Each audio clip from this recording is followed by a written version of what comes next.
It's a brand new day, let's teach your way. It's time for Music Play.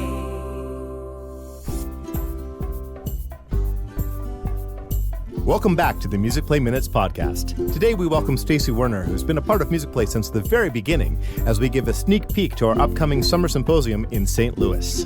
Welcome to the podcast, Stacy. Thank you so much, Morgan.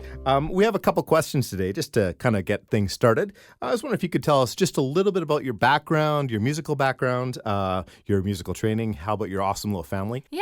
So like Morgan said, I've been involved with Music Play from the beginning, and I've actually known Morgan for a very long time because my mom, Denise Gagne, the creator of Music Play, she would make us go and do the recordings with Morgan when we were very little. Make you go? Well, we got rewarded with ice cream. And I have many fun and fond memories of those times. And, you know, the great thing about it is I know all the Music Play songs very, very well from all those years of singing all the recordings. And then I also did piano growing up as a kid and participated in choir. And then when I got to about high school age, I decided to continue pursuing piano. And so I went into school for that. And then throughout my summers, I would start working at Music Play. And I got to go travel with my mom to different sessions and also help her out at her summer camp she was doing at the time. And I really enjoyed it. And it was really fun. And I saw how much fun she was having. And I decided I'm going to follow in her footsteps. And so I moved into the music education world and finished up my my undergrad in music education at the University of Alberta, and then immediately started teaching and dove right in and started teaching. Actually, in Alberta, you can, when you graduate, you can teach anything. So I actually ended up teaching classroom for a little while, grade 5, and then part-time music at my first school, and then I got into a fine arts specialty school teaching music, and that school put on really big productions and really big shows, and we had lots of fun. And then I met my husband, and he moved me to another city, so I kind of started over again in the teaching world and eventually landed at where I currently teach, Rainbow Creek Elementary School, and it's been a lovely school to work at because I got to build the program right from the ground up. And so I've been there for 11 years. And I love the program. We do a very ORF-based program at our school. We're putting on big concerts and choir and lots of different clubs we do within the school. And the musical culture has really grown and developed in the last 10 years. And it's been a lot of fun. Wow, that's 11 years. I'm having a little trouble wrapping my brain around that because I'm still... when we started recording, of course, I was in high school. Yes. And it was in my parents' basement, and I didn't even have enough mic stands to go around. So the fact that that's 11 years that you've been at that school alone just blows my mind a little bit. But that's okay. I'm going to blow right past that. And Morgan actually helped me out our first year that we were doing a concert. He came and helped with the sound. I remember coming in and doing that. That was a while back, too. Yeah. Wow. Yeah. Wow, that takes me back. Question, I know you folks did Australia, but what sort of experiences have you had traveling around the world, talking about Music Play, presenting with Denise? What kind of things did you do? Yeah, no, I had really lots of really amazing opportunities. And one that really sticks out in my mind is when we went to Korea. There was a company in Korea. They were a preschool kind of chain, and they had licensed Music Play songs to use in their preschools. And they brought Mom out to do workshop sessions with their teachers to teach them how to teach music. And so we did it in like 2 different cities. I remember at the time, like not really knowing what to expect when we went into this, but they treated us like royalty when we got there. It was something else. They gave us separate cars. So Mom got the nice car. I got the not so nice car. Gotta pay your dues somehow, right? Yes. Yeah. And Mom got like the really good translator, and I got like the less experienced translator. And so they drove us in separate cars. That was the most bizarre thing. Yeah. And then they had us staying at this really beautiful hotel, and then we would go and we would do the sessions and the teachers, and they were huge. Like there was like hundreds of teachers there from this preschool program, and they took us into the school, and Mom did like demo lessons with the kids, and then we also shared presenting the materials to the teachers and went back and forth with that. And yeah, it was really neat. And they had like big banners with her on them, and it was just a really neat experience. So that was a neat one. And of course, Australia, I did that before I was really into the music teacher world. That was actually back when I was only about 14 years old. I went with Mom to Australia. And so that was a really neat experience as well. And just, she always would make sure to incorporate fun with doing the workshops, and we would always make it an experience. And she always loved to learn while we were doing those trips. Well, I think that's why we're called Musicplay, Yeah. not music work. Yeah, so we would always have a lot of fun on those trips, and many, many fond memories. And yeah, and I was really grateful to be able to travel the world with her. Cool. And that actually a contact was made in Australia that leads us to another quickie that you're going to be featured on a podcast. Yeah, the Welcome to Music podcast with Susie Davy-Splitter coming out, I think, in a couple of weeks. So we'll see here. We'll keep you posted. Yeah, that's wonderful news. That's really fun. So what are your favorite grades to teach then? You've been through a few. I think, honestly, there's things I like about each grade. Well, that's a very diplomatic answer. Yes, it is. It is. I will say I really enjoy teaching grade 4.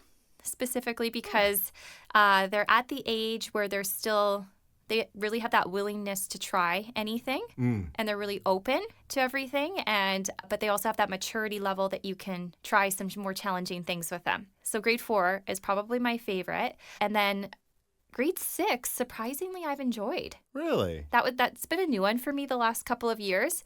I was really nervous about going into that age group, but I've been blessed with amazing grade 6s the last 2 years. And what's been really fun is just their independence and the ability to just really push them, and also be able to push myself a little bit more musically with the arrangements and things that we're able to accomplish. Yeah. That's been really, really fun. Because a lot of schools, especially the rural schools here, have instrumental music starting as early as grade 5. I mean, they're just given beat-up clarinets and they play hot cross buns. But still, there's in that grade, there's definitely an expectation that you can go further, which is really fun as an educator, I'm sure. Yeah, in my school, unfortunately, we don't have a band program in grade 6, so I wanted to prep them for band a little bit. So I taught alto recorder for the first time to kids, and that went over actually really well. And they were composing with alto recorders this year. And the sound is so nice. They love the sound. Yeah, the low notes they had a hard time with, but... Slow air, yeah. But they got the hang of it, and they did really well with it. And so for me, it was just nice to be able to try some new things. Cool. And then what I love about the littles is just, you never know what they're going to do. Yep. Yeah. They're so much fun, and their willingness and just like... They're excited about everything. They love the props. I love the creativity that you can have with the younger students, and bringing in the props and the stories and putting like a whole theme together with your lessons. That's what I really enjoy about the littles. You can kind of see her, but I still have Melody the elephant. Oh, yes. Melody the elephant is my favorite. I still use Melody the elephant all the time. Well, one funny thing I always do at the end of the school year, we do like a day where the kids switch to a different grade. Like, so the grade 1s go into the grade 2 classroom. Cool. And then what we end up doing is the grade 6s come back to kindergarten. Nice. And so we do a little rotation, and I teach them kindergarten music again for one class. And so they'll be like, I remember this. And they're like, oh, can we use this? Super stretchy. Can we use the parachute? Can we use melody? Can we use the ribbons? And we go back and we do all those fun things that they did back in kindergarten. So it comes full circle for them. That's a wonderful idea. Yeah, it's super fun. They love it. Well, and you get buy-in, it sounds like, from everyone. So yeah, that's very cool. Okay, any favorite activities or resources on Musicplay Online that you like using? Let me think here. Lately, like the games have been fantastic, the digital games, and we love going through and connecting those into Google Classroom and using those as review games. Cool. I love the Recorder Kit 1 resource. I've used that for so long, and it's just like, it's my foundation for my recorder program. Yep. And then, of course, all the movement songs are always a big hit in my classroom, all the fun movement songs. We've been getting more into the ukulele in there as well. Huh. And then... yeah, I think one thing that people really forget about sometimes on Musicplay too is the song list. and getting into the song list and then click into the actual teacher's guides and looking in there at what the activities are that Denise did with those songs. Because sometimes we forget about all those extra little things that you can do with those songs. And so that's something that I always love to look through every once in a while and just remind myself and watch the kid demo videos. And there's always some little gem that I've forgotten about. The way you could play it, or games, or you can add this. You could add this element to it. That was for me coming out of just pure recording everything. I didn't know always how the songs were used. I remember sometimes recording a song going, why are we doing this? And then when I see it in context, this is brilliant. So I've loved exploring Musicplay Online from the other side, having recorded everything but not knowing how it was used, and then discovering that. It's been a great journey for me too. Yeah. Okay, so Summer Symposium is coming up in St. Louis from July 14th to the 16th. Wow, that is coming up quickly. Can you tell us a little bit about the other presenters we've invited to come in with us on the symposium? Yeah, no, I'm super excited. We have, of course, John Jacobson, who I've gotten to hang out with quite a bit this past year. Never heard of him, no. And he's just so much fun. He's such an amazing speaker, so inspirational. And I think he should start making workout videos for teachers, because his sessions, like, you get done and you're just like, wow, that felt good, but I got my workout into. That is a great idea, and I think I'll suggest at the next meeting. And then Artie, of course, Artie is just amazing. Her ideas, I think, have resonated throughout the whole music education community throughout her career. She's so knowledgeable, and just her activities are so practical in the classroom as well, and they're so effective. And I've used so many of her resources in my classroom over the years. So I'm super excited to have her back.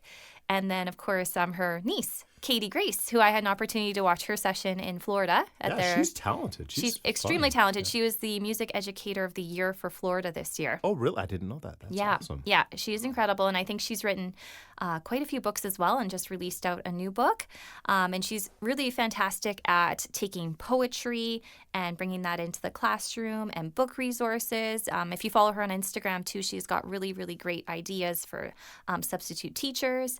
And so she also has Artie's creativity and energy as well. Yeah, so she's really a great presenter as well. And then Franklin Willis, he was like the highlight of TMEA, I think, for everybody this past year. He did 5 sessions there this year. Wow. Yeah, and so I had the opportunity to go and watch 2 of his sessions in person, and with his rhythm stick routines and boomwhackers. And just, I love how he integrates hip hop into the elementary music classroom in a way that kids can do it. It's accessible, because there is so much hip hop music that you can't use in the classroom. Yes. So much. It's so hard to find clean hip hop music. And so he brings that to the table, and he's written his own music that's appropriate for the classroom and has that feel, as well as boomwhacker resources, and just also his knowledge of African American music as well. He's just so knowledgeable, and so he's amazing. Wow. Okay. Well, I'm really looking forward to that session. Of course, I'll be in the back in the tech booth, but I will be present.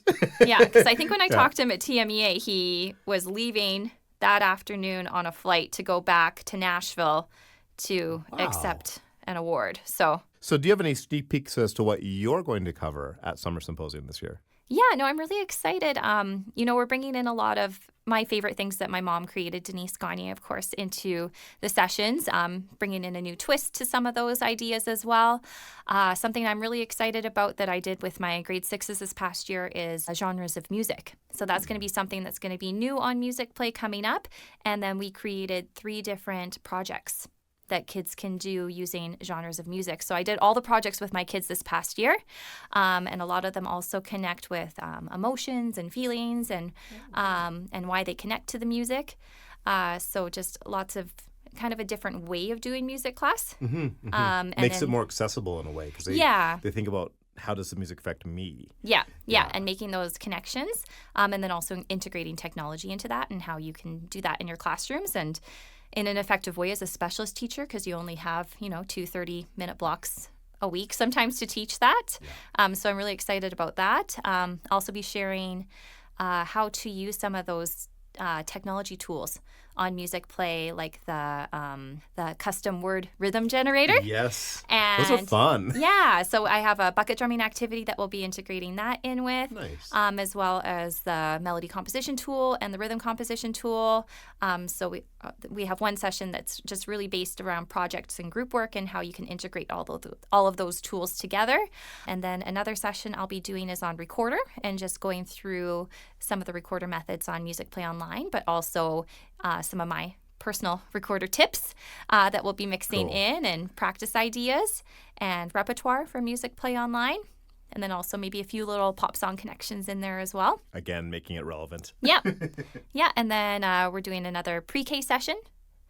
So for our little learners, and just those foundations on instruments and singing and movement.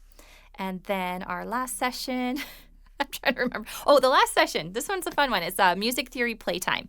Oh. So just a lot of different music theory games, and bringing in some different fun props and tools into the, teaching music theory for your little ones all the way up to your older students. So this session will be applicable for kindergarten all the way up to grade 6. Oh, fantastic. Well, I had a question about, you've been teaching, elementary music for a while now. Do you have any thoughts about how it's evolved since you began teaching? I think it's changed a lot. Like, the kids have changed. I find when I started teaching, I used a lot less technology, more printed visuals and more charts, versus now we have, of course, Musicplay Online that has like everything there for you, and then you can just project it onto your screen. We're about to have our 10th anniversary, actually. Yeah. That's crazy. Yeah, that's wild to think too. And I think the kids nowadays, they, I know we all say this, but the attention spans, I do feel they are much shorter than what they used to be. And you got to teach faster, I find. And just bringing in lots more play, lots more getting them up and moving. And so for myself, that's changed a lot in my teaching. I do bring in a lot more props, a lot more stories, a lot more things to just kind of keep everything flowing and engaged, even going into like grade 4 and grade 5. Yeah, and I try to extend that all the way through. I think sometimes even our approach to students too. I think I've become a lot more patient, actually, as I've Parenthood too. Maybe parenthood too, Yeah. like, when you have your own kids, and just also adapting to meeting my students where they're at as well over the years. That's a good way of putting it. Meeting Yeah. them where they're at, not expecting, like, you're trying to lift them up, but Yeah. not forcing them up. Yeah, because I found with the COVID years, you had to adapt your teaching so much through that stretch, that the kids maybe weren't quite doing what you normally would have ready to do in grade 4, grade 5. And so you had to kind of change up your teaching style a little bit and what you were teaching to be able to meet those needs with the kids. Yeah, so I think I've kind of changed a little bit more with that as well. And also having to adapt, like, it seems like every year I get a little bit less time with my students too. So just kind of being very efficient in what you teach as well. That sounds like a common thread for most teachers. Yeah. Well, cool. Well, thank you for joining me. Do you have any other thoughts today, or? I just, honestly, I highly recommend joining us for this symposium. Like, the presenters we have are unbelievable. You will get so much out of it. And for myself, attending the symposiums, I went to the very first one on the cruise ship. On the cruise ship, yes.